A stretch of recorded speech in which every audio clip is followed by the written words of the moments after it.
salt is considered a probable cause of stomach cancer, one of the world's leading cancer killers.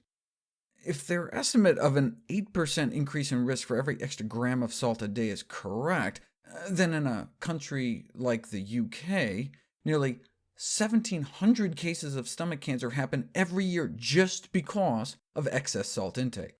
And in a country like the US, it would be thousands more every year.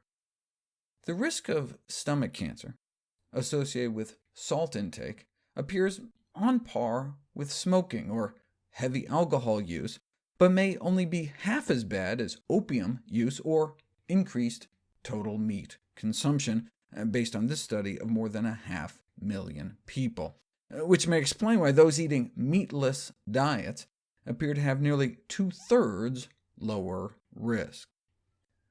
We know dietary salt intake is directly associated with the risk of stomach cancer, and the higher the intake, the higher the risks, but this meta-analysis went further, looking at specific salt-rich foods: pickled foods, salted fish, processed meat, and miso soup.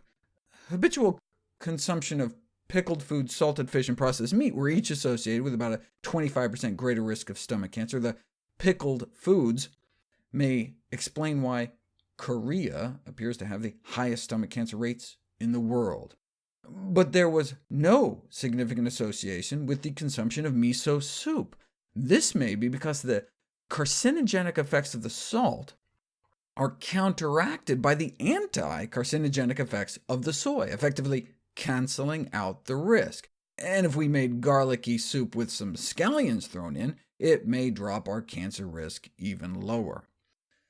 But cancer isn't the primary reason people are told to avoid salt. What about miso soup and high blood pressure? Well, it may be the same kind of thing. The salt in miso is squeezing our blood pressures up, but the soy protein in miso may be relaxing our blood pressures down.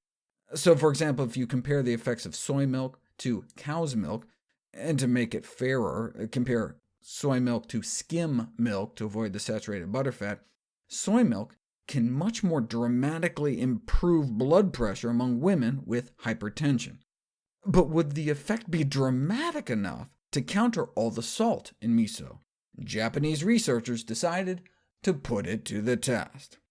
They followed men and women in their 60s who started out with normal blood pressure, and followed them for 4 years to see who was more likely to be diagnosed with hypertension in that time: those who had 2 or more bowls of miso soup a day, or those who had 1 or less.